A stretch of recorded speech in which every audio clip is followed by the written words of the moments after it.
जो वर्तमान में उस कल की भगवान को ढूंढ रहे हैं, यूट्यूब पर, फेसबुक पर, भविष्य मालिका में, अन्य ग्रंथों में, जो रात दिन वीडियो बना बना के डाल रहे हैं, लोगों को जगा रहे हैं, तरह तरह के लोगों की भविष्यवाणियां पढ़ा रहे हैं, वो लोग जब आपको बताएंगे तो आपको बहुत विश्वास भी होगा, आपके अंदर एक दृढ़ता भी आएगी। लेकिन ये विश्वास बढ़ेगा किनका? केवल सत्सेवकों का। दृढ़ता आएगी किन में? केवल सत्सेवकों में। क्या कह रहा है? एक यूट्यूब चैनल है अखंड मंथन, उसका केवल एक ही काम है भविष्य वक्ताओं की जो यथार्थ, जो सटीक भविष्यवाणियां हैं, उनको अपने दर्शकों तक पहुंचाना, उन्हें जगाना, उन्हें सावधान करना। तो ये अखंड मंथन वाले क्या कह रहे हैं? कोई बाबा हेड़ा है, उसकी भविष्यवाणी का इन्होंने जिक्र किया है। तो बाबा हेड़ा ने एक समय अपने भक्तों को बुलाया और उनसे क्या कहा, आप ध्यान से सुनिएगा। इस बैठक में उन्होंने कहा था कि जब भी दुनिया गंभीर समस्याओं का सामना करती है, भगवान मानव बन करके अवतार लेते हैं और मानव जाति की आवश्यकताओं और उसकी इच्छाओं को पूरा करने के लिए आते हैं। यद्यपि जब भगवान मानव रूप में आते हैं तो कुछ ही लोग उन्हें पहचान पाते हैं।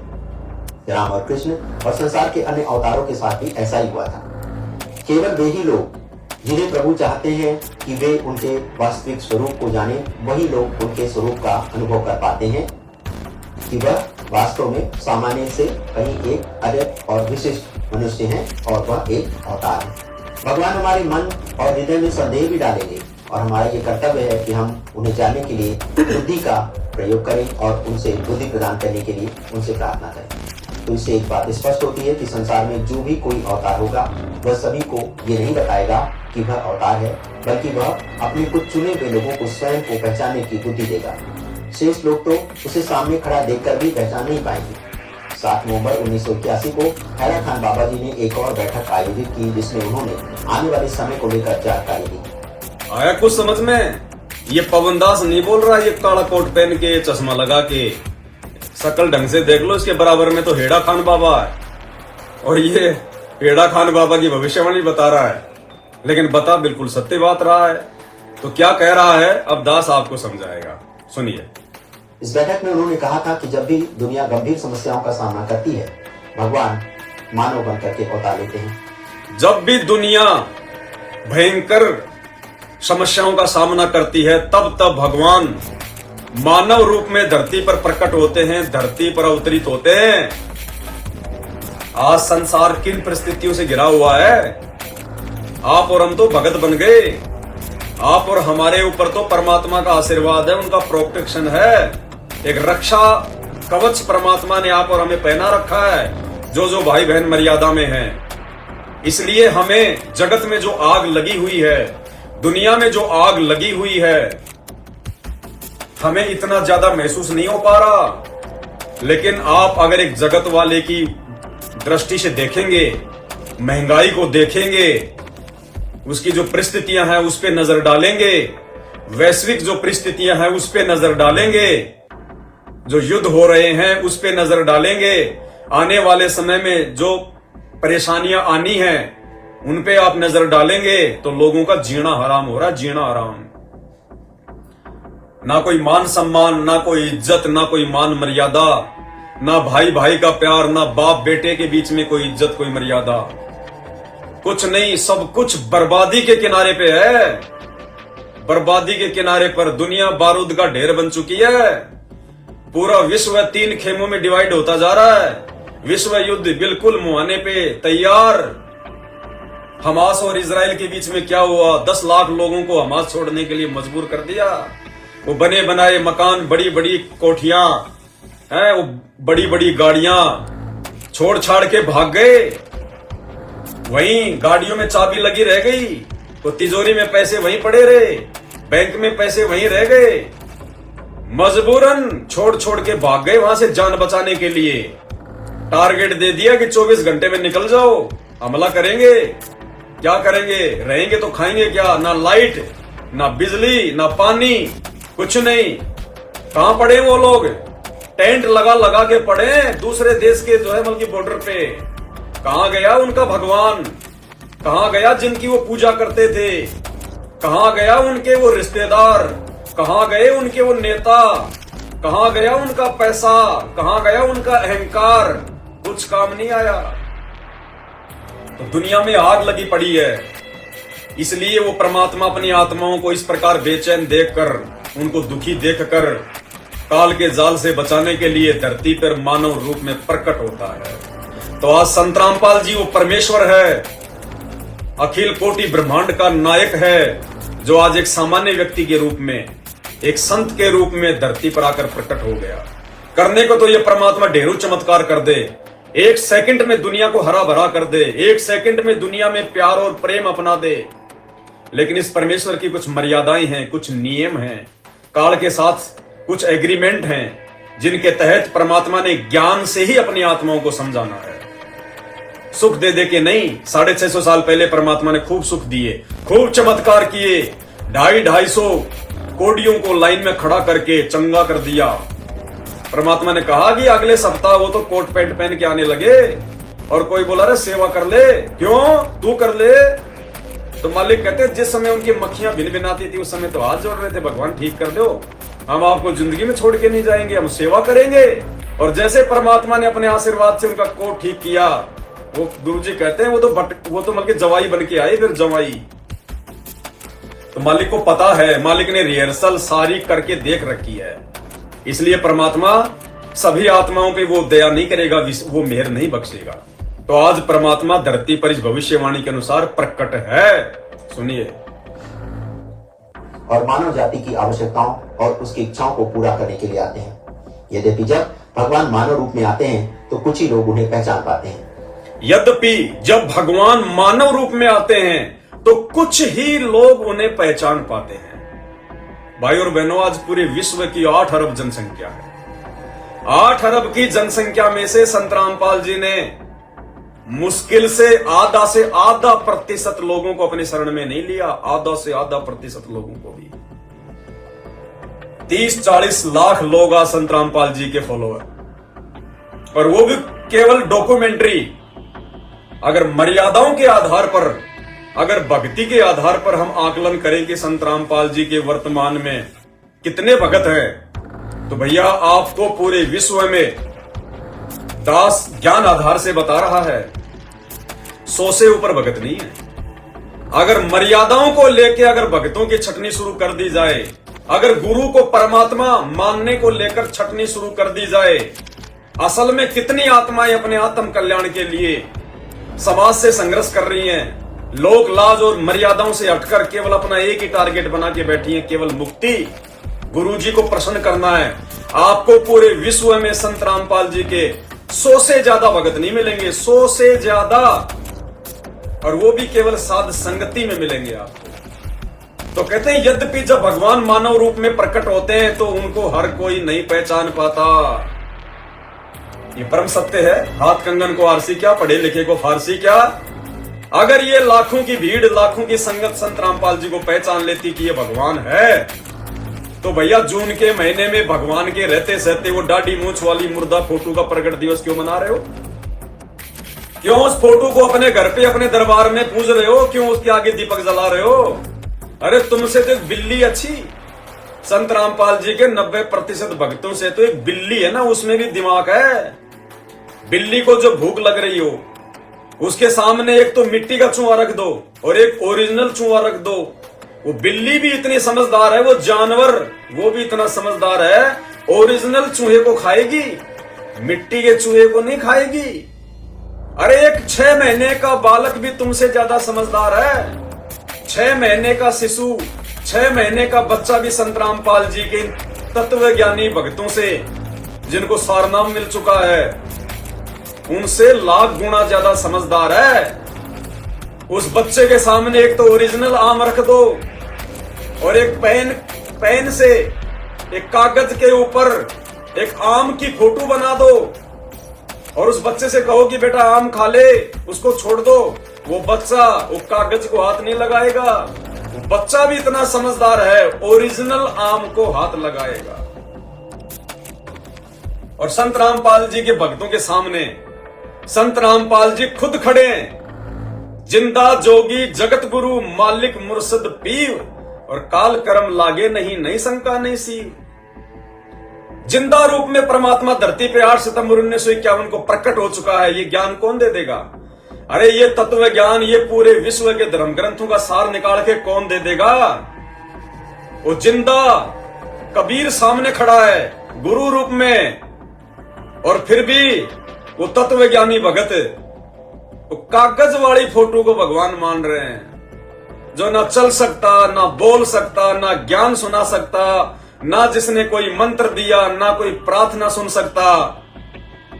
उस कागज के कबीर को, जिंदा कबीर को छोड़कर, संत रामपाल जी को छोड़कर, कागज की फोटो वाले कागज के कबीर को भगवान मानकर पूज रहे हैं।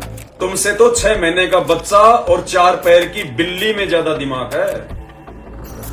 इसलिए ये कह रहा है हेड़ा बाबा कि जब भगवान पृथ्वी पर मानव रूप में आता है तो चंद ही लोग होते हैं, चंद ही पुण्यात्मा होती हैं जो उनको समझ पाती हैं।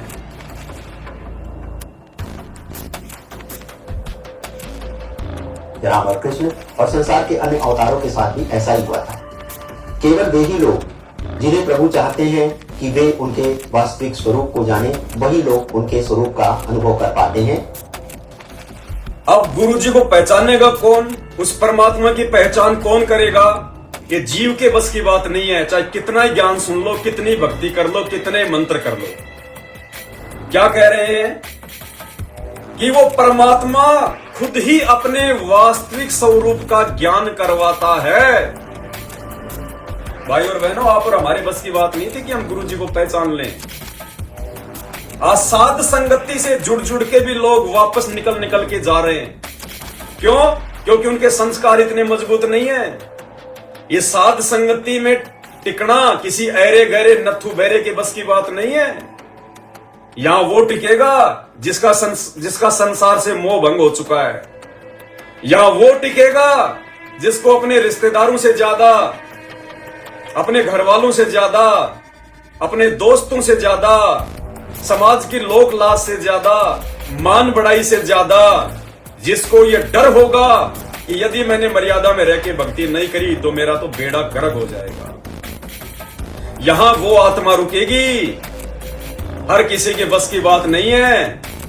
अन्यथा साध संगति में भी लोग आंधी की तरह आते हैं और तूफान की तरह भाग जाते हैं। तो क्या कह रहे हैं भविष्यवाणी के अनुसार कि उस परमेश्वर की पहचान वो परमात्मा खुद ही करवाएगा, आत्मा नहीं कर सकती। तो भाई और बहनों, इस लाखों की भीड़ में, इस लाखों की संगत में से, और गुरुजी ने साथ संगत वालों पर यह मेहर बख्शी है। परमात्मा ने खुद अपनी पहचान करवाई, अपने वास्तविक स्वरूप का ज्ञान करवाया है। गुरुदेव भगवान ने हमें अंदर से यह आभास करवाया है कि बच्चों, मेरा रूप वो दाढ़ी मूंछ वाला नहीं है, वो नकली रूप मेरा नहीं है। मेरा असली रूप ये है जो आज मैं तुम्हारे सामने हूं, तुम्हारे सतगुरु के रूप में, तुम्हारे गुरुजी के रूप में, संत रामपाल जी के रूप में। ये है वास्तविक स्वरूप परमात्मा का, पूरी सृष्टि के रचनहार का असली रूप ये है। ध्यान दो इन शब्दों पे। ये पवन दास नहीं कह रहा, वरना तुम तो मजाक में ले लेते। ये भविष्य वक्ता कह रहे हैं, उनकी भविष्यवाणियां कह रही है, और आज की नहीं है, ये सैकड़ों वर्ष पुरानी है। तो कृष्ण और संसार के अन्य अवतारों के साथ भी ऐसा ही हुआ था। केवल वे ही लोग जिन्हें प्रभु चाहते हैं कि वे उनके वास्तविक स्वरूप को जाने, वही लोग उनके स्वरूप का अनुभव कर पाते हैं कि वह वास्तव में सामान्य से कहीं एक अलग और विशिष्ट मनुष्य हैं, और वह एक सामान्य से अलग मनुष्य हैं। इसीलिए तो गुरुजी हमें पढ़ाते हैं नित्य नियम में कि गुरु मानुष कर जानते वो नर कहिए अंध। अरे गुरु केवल मानुष की भूमिका कर रहा है। गुरु केवल एक मनुष्य की तरह बन के आया है, लेकिन वो आप और हमारी तरह मनुष्य नहीं है। वो हाड़ मांस के शरीर वाला नहीं है। उसके शरीर में टट्टी पेशाब गोबर नहीं भरा होता। रोज नित्य नियम करते हो आप लोग, रोज वाणी संख्या 22 और 23 पे कभी ध्यान नहीं देते। गरीब ऐसा सतगुरु हम मिल्या, तेज पुंज की लोय, तन मन अर्पू शीस को होनी होय सु होय। आप ही लोग रोज बोलते हो, गरीब ऐसा सतगुरु हम मिल्या, तेज पुंज के अंग, कि हमें जो हमारे जो गुरुजी मिले हैं संत रामपाल जी, उनके जो ये अंग हैं, जो बॉडी के पार्ट हैं, ये तेज पुंज के हैं। अरे तेज पुंज का अंग तो एक ही का होता है, अविनाशी परमात्मा का, कबीर के। और किसी के तेज पुंज के अंग नहीं हो सकते, और किसी की तेज पुंज की लोई अर्थात ये शरीर नहीं हो सकता। फिर भी तुम उनको परमात्मा नहीं मान रहे, फिर भी तुम उनकी पहचान नहीं कर पा रहे, और एक दाढ़ी मूछ वाली फोटो को पूज रहे हो, निर्जीव कबीर को पूज रहे हो, मुर्दा कबीर को पूज रहे हो। क्या बताया गुरुजी ने हमें गीता जी को पढ़ाते समय? भाई और बहनों, एक होता है तत्व ज्ञान, एक होता है तत्व भेद, और ये दया परमात्मा किन्हीं किन्हीं आत्माओं पे करता है। कल बंगाल से हमारे सुरजीत दास भगत जी हैं, मालिक की दया है उन पे। जो जितना समर्पित अपने गुरुजी के प्रति होगा, जो जितना भाव अपने गुरुजी के प्रति रखेगा, भाई परमात्मा तो उसी हिसाब से उस आत्मा का वॉल्यूम खोल देते हैं। तो कल उन्होंने अपने एक लाइव वीडियो में बहुत अच्छी बात बताई। उन्होंने कहा कि भाई और बहनों, एक होता है तत्व ज्ञान, एक होता है तत्व भेद।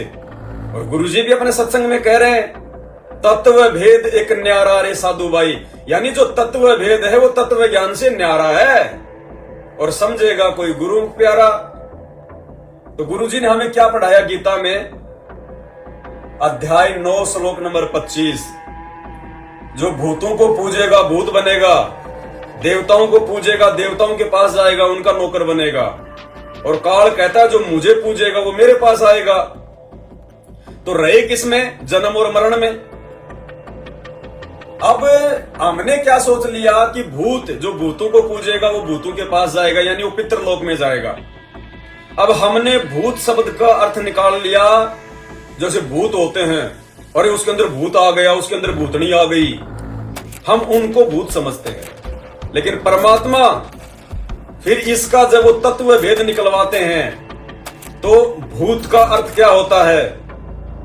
वर्तमान, भूत और भविष्य, ये तीन है ना। भूत का मतलब जो बीत चुका है, जो आज वर्तमान में नहीं है, जो पहले घटनाएं घटित हो चुकी हैं, उनको कहते हैं भूत। तो यह भूत का अर्थ है हमारे वो पूर्वज, जो आज आप और हमारे बीच में नहीं है, जो आज से पहले थे लेकिन वर्तमान में नहीं है, वो समाप्त हो चुके हैं, वो मर चुके हैं। तो कहते हैं जो भूतों को पूजेगा वो भूतों के लोक में जाएगा। तो हमारे जो पूर्वज हैं वो मरने के बाद क्या बन गए? भूत। हर किसी के पूर्वज मरने के बाद में भूत बनते हैं। भूत का मतलब आज वर्तमान में उनका कोई कुछ नहीं है, उनका कोई भी औचित्य नहीं है। तो यदि हम उनको पूजेंगे तो कहां जाएंगे? उन्हीं के पास जाएंगे। तो भाई और बहनों, वो दाढ़ी मूछ वाली जो कबीर जी की फोटो है, जो गरीबदास जी की फोटो है, आदरणीय रामदेवानंद जी महाराज जो कि हमारे दादा गुरु जी थे, उनकी फोटो है, पंडित चिदानंद जी की फोटो है, वो आप और हमारे लिए भूत है। वर्तमान में भूत, यानी वो वर्तमान में नहीं है, केवल उनकी यादें, केवल उनकी तस्वीरें हैं नकली। तो आप और हमारे लिए वर्तमान में वो क्या है? भूत। और हमने पूजना वर्तमान को।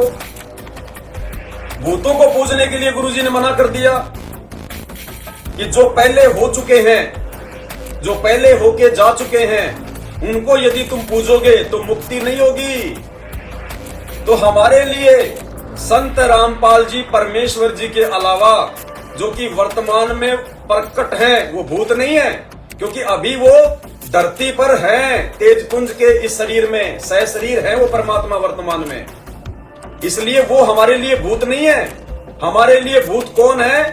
बाकी सारे वो संत हमारे लिए भूत हैं। चाहे दाढ़ी मूछ वाले कबीर जी की फोटो हो, चाहे गरीबदास जी की फोटो हो, चाहे स्वामी रामदेवानंद जी की फोटो हो, चाहे पंडित जो है वो चिदानंद जी की फोटो हो, ये सब आज हम भक्तों के लिए भूत हैं, भूत। और इनकी पूजा यदि हम करेंगे तो हमारा मोक्ष नहीं हो सकता। हमने तो जो वर्तमान में जो जिंदा है उसकी पूजा करनी पड़ेगी, और उस जिंदा को पहचानना, उस जिंदा की मर्जी के बिना संभव नहीं है। क्या कह रहा है हेड़ा बाबा कि वो परमात्मा खुद ही अपनी पहचान करवाता है। तो भाई 90% संगत तो भूतों की पूजा कर रही है, भूतों की पूजा, और साथ में संत रामपाल जी के आगे भी घंटी बजा देती है। तो भाई ये तो व्यभिचारणी भक्ति हो गई, ये तो व्यभिचारणी भक्ति हो गई। परमात्मा व्यभिचारणी भक्ति से मिलेगा नहीं, वो तो अव्यभिचारणी भक्ति से मिलेगा जो गीता जी में लिखा है। तो क्या कह रहे हैं?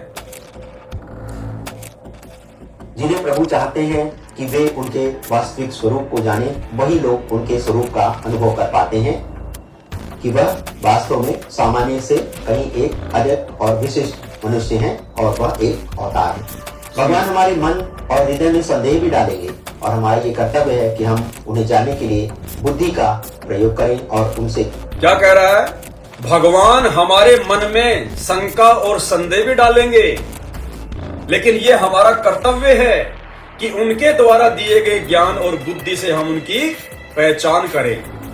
तो संत रामपाल जी जो कि स्वयं परमात्मा हैं, आज वो भी भक्तों के मन में शंका डाल रहे हैं, संदेह डाल रहे हैं, ये देखने के लिए कि मेरे ज्ञान को आधार बनाकर मेरे भगत मुझे पहचान पाते हैं या नहीं पहचान पाते। इसलिए तेज पुंज की शरीर होने के बावजूद अग्ने तनुरसी विष्णवे तवा सोमस्य तनुरसी, जिस परमात्मा का शरीर तेज पुंज का है, नूरी है, हाड़ मांस से बना हुआ नहीं है, वो परमात्मा शंका भी डालेगा, संदेह भी डालेगा, ज्ञान से पहचान करवाने के लिए।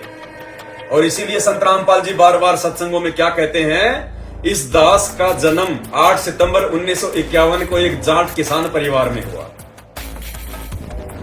ये संदेह डालने के लिए कि मेरे भगत मेरे ज्ञान को आधार बनाकर मेरी पहचान कर पाते हैं या नहीं कर पाते। क्योंकि जब वो परमात्मा एक मनुष्य की भांति यहां आता है तो एक मनुष्य की तरह ही आचरण करेगा। वो अपने आप को परमात्मा नहीं कहेगा, अपने आप को भगवान नहीं कहेगा, वो ज्ञान देगा, वो तत्व ज्ञान देगा। उस तत्व ज्ञान को आधार बना के उन भक्तों ने समझना पड़ेगा। तो संत रामपाल जी अपने भक्तों के मन में शंका भी डालते हैं, संदेह भी डालते हैं, और स्वयं परमात्मा होने के बावजूद क्या कहते हैं? स्वयंभू परमात्मा होने के बावजूद, स्वयंभू का मतलब जो स्वयं प्रकट होता है। अरे वाणी है परमात्मा की, ना सतगुरु जननी जने और जाके माना बाप। सतगुरु की पहचान बताइए। आप और हम गुरु जी को सतगुरु कहते हैं। सतगुरु रामपाल जी महाराज, सतगुरु रामपाल जी भगवान की जय, बंदी छोड़ सतगुरु रामपाल जी भगवान की जय, सतगुरु कहते हैं ना। तो सतगुरु शब्द का मतलब भी पता है या नहीं है? क्या बताया परमात्मा ने? ना सतगुरु जननी जने, कि जो सतगुरु होगा वो जननी से जन्म नहीं लेता, और जाके माना बाप, उसके माँ बाप नहीं होते, वो योनि द्वार से, वो भग द्वार से नहीं आता, वो जेल में लिपट के आम जीव की तरह नहीं आता, उसका किसी माँ के साथ में कोई ऋण संबंध नहीं होता जो 9 महीने गर्भ में नरक भोग के ऊपर को पैर नीचे को सिर फिर बाहर आएगा। ना सतगुरु जननी जने और जाके माना बाप, पिंड ब्रह्मांड से न्यारा है। ये हाड़मास की देह नहीं होती उसकी, आप और हमारी तरह। और ना जहां तीनों ताप है, वो तो ऐसे लोक में रहता है जहां पे तीनों ताप नहीं होते, दैहिक, दैविक और आध्यात्मिक है। तो भाई या तो संत रामपाल जी को सतगुरु कहना छोड़ दो। अगर आप दाढ़ी मूंछ वाले काल्पनिक कबीर जी की कागज की फोटो को भगवान मानते हो तो संत रामपाल जी को सतगुरु कहना छोड़ दो, क्योंकि सतगुरु की तो परिभाषा की वो माँ बाप से जन्म नहीं लेता, उसकी हाड़मास की देह नहीं होती। और सतगुरु कह रहे हो तो भाई वो दाढ़ी मूंछ वाली कबीर जी की कागज की फोटो को पूजना छोड़ दो। दो में से एक काम करना पड़ेगा, नहीं तो भैया तुम व्यभिचारणी भक्ति कर रहे हो, तुम्हारी भक्ति कभी जिंदगी में सफल नहीं हो सकती। तो क्या कह रहे हैं? मनुष्य हैं और वह एक अवतार है। भगवान हमारे मन और हृदय में संदेह भी डालेंगे और हमारा ये कर्तव्य है कि हम उन्हें जानने के लिए बुद्धि का प्रयोग करें और उनसे बुद्धि प्रदान करने के लिए उनसे प्रार्थना करें। तो अगर नहीं समझ में आती है तो कहते हैं उस भगवान से, अपने गुरुजी से बुद्धि मांगो, उनसे प्रार्थना करो। कि परमात्मा सद्बुद्धि दो, हम आपको पहचाने। ये परमेश्वर, हम दो कोटि के जीव आपको क्या जान सकते हैं परमात्मा, आपको क्या पहचान सकते हैं मालिक। आपको ब्रह्मा विष्णु महेश नहीं समझ पाए, आपको वो नहीं पहचान पाए। हे परमात्मा, वो काल 21 ब्रह्मांड का स्वामी धोखे में है, वो नहीं पहचान पा रहा आपको। हम दो कोटि के जीव कौन से खेत की मूड़ी है जो आपको सतगुरु रूप में आए हुए परमात्मा को पहचान ले। तो कह रहे हैं अगर नहीं समझ में आ रही है, तुम्हारे यदि कोई पिछले संस्कार इतने मजबूत नहीं है और वो सतगुरु यदि तुम्हारे ऊपर वो तत्व भेद समझाने की दया नहीं कर रहा है, तो कहते रो, गिड़गिड़ाओ, समायाचना करो, अपनी जो गलतियां तुमने की हैं उनसे तुम जो है मिन्नतें करो, उनसे तुम जो है प्रार्थना करो, तब वो दया बख्शेगा, अपनी पहचान करवाएगा। और पहचान करवाने के लिए परमात्मा ने साध संगतियां शुरू करवा दी। अब भैया निर्भागी है वो आत्मा जो साध संगत वालों से द्वेष करेंगी। तो क्या कह रहे हैं यहां पे कि वो परमात्मा अपने भक्तों के मन में संदेह भी पैदा करता है। तो गुरुजी हमारे मन में संदेह भी पैदा करते और ज्ञान भी दे दिया, सतगुरु की परिभाषा भी बता दी कि ना सतगुरु जननी जन है, और दूसरी तरफ हमारे मन में वो संदेह भी डाल रहे हैं, परीक्षा भी ले रहे हैं कि दास का तो जन्म हुआ है, दास के 2 बेटा 2 बेटी हैं, जबकि भगवान का कोई बेटा बेटी होता है क्या? जो भगवान की भक्ति करता है मर्यादा में रह के, वो सब भगवान के बेटा बेटी हैं, पूरी सृष्टि भगवान का बेटा बेटी है। वो संदेह भी डालेगा, वो ये भी कहेगा कि आप और हम 64 लाख में से हैं, वो अपने आप को भी 64 लाख में बताएगा, वो अपने आप को 2 कोटि का जीव भी बताएगा, वो अपने आप को ये भी कहेगा कि मैं कुत्ता हूं गुरुदेव का, रामपाल दास का नाम, गले प्रेम की जेवड़ी, जहां खेचो तहां जाऊं। वो अपने आप को अपने गुरुजी के सामने इस प्रकार से आदीनी भाव में भी दर्शाएगा। वो ये भी कहेगा संदेह पैदा करते हुए कि मैं तो उस परमात्मा का भेजा हुआ दास हूं, मैं तो उस परमात्मा का नौकर हूं। वो ये संदेह भी पैदा करेगा अपने अंदर, और दूसरी तरफ ज्ञान के माध्यम से ये चेक करेगा कि किन किन आत्माओं का पिछले संस्कारों का सॉफ्टवेयर मजबूत है, जो मेरे द्वारा ये बोलने के बावजूद भी कि मेरा तो जन्म हुआ है, और वो मुझे जन्म लिया हुआ ना मान के मुझे प्रकट हुआ मानेंगे, और 8 सितंबर को मेरा प्रकट दिवस मनाएंगे। वो ये भी देखेगा कि मैंने जिस कबीर जी की फोटो को भगवान बताया, आज वो तत्व भेदी भगत उस कबीर जी की फोटो को साइड में रख के और अपने दरबार में और अपने घर में केवल अपने गुरु जी की फोटो रखेंगे। परमात्मा परीक्षा भी लेगा। तो क्या कह रहे हैं, ध्यान से सुनिए भाई और बहनों। भगवान हमारे मन और हृदय में संदेह भी डालेंगे, और हमारा ये कर्तव्य है कि हम उन्हें जानने के लिए बुद्धि का प्रयोग करें और उनसे बुद्धि प्रदान करने के लिए उनसे प्रार्थना करें। तो इससे एक बात स्पष्ट होती है कि संसार में जो भी कोई अवतार होगा, वह सभी को ये नहीं बताएगा कि वह अवतार है, बल्कि वह अपने कुछ चुने हुए लोगों को स्वयं को पहचानने की बुद्धि देगा। शेष लोग अपने चुने हुए चुनिंदा लोगों को पहचानने की बुद्धि देगा।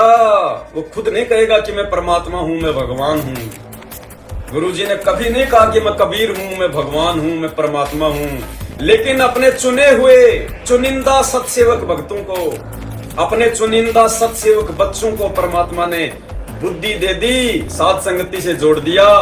और चुनिंदा ही है इस लाखों की संगत में से सत्सेवक जिन्होंने आज अपने गुरुजी को परमात्मा के रूप में पहचान लिया, उनके वास्तविक स्वरूप के दर्शन कर लिए, और अपने घर से और अपने दरबार से निकाल फेंका उस नकली फोटो को, दाढ़ी मूंछ वाली कबीर जी की फोटो को। भाई और बहनों, यही बातें तो मैं आप लोगों को 8 साल से बता रहा हूं। अब ये तो मेरे से कोई सांठगांठ तो हो नहीं रखी इसकी, हमारी आपस में कोई सेना मैंने तो हो नहीं रखी कि तूने ऐसा ही बोलना जैसा मैं कहूंगा। ये मेरे जैसे 2 कोटि जीव की बात क्यों मानेगा? क्या बता रहा है ये? इतना बड़ा यूट्यूब चैनल चलाता है अखंड मंथन भविष्यवाणियों को लेकर। अरे कुछ तो बुद्धि खोलो। परमात्मा धरती पे प्रकट है, बाद में रोओगे पछताओगे। परमात्मा अपने चुनिंदा बच्चों को चुन के और आने वाले विनाशकारी समय से उनका प्रोटेक्शन कर देगा, और तुम रोते रहोगे उनके भगत होने के बावजूद, ये 3 समय की आरतियां करते रहने के बावजूद, हाथ में 24 घंटे माला जाप करते रहने के बावजूद भी रोगे आने वाले समय में। वो भयंकर तांडव मचने वाला है प्रकृति का। आज जेल में बैठे हुए आम संत की तरह दिखाई देने वाले, आम व्यक्ति की तरह दिखाई देने वाले संत रामपाल जी को ये दुनिया ऐसे परमात्मा नहीं मानने वाली, ऐसे उनको भगवान नहीं मानने वाली। बड़े बड़े देशों के राष्ट्रपति प्रधानमंत्री ऐसे ही उनके चरणों में आके नाक नहीं रगड़ने वाले। वो परमात्मा आने वाले समय में इस प्रकृति के माध्यम से दुनिया को बंदर दिखाएगा, बंदर।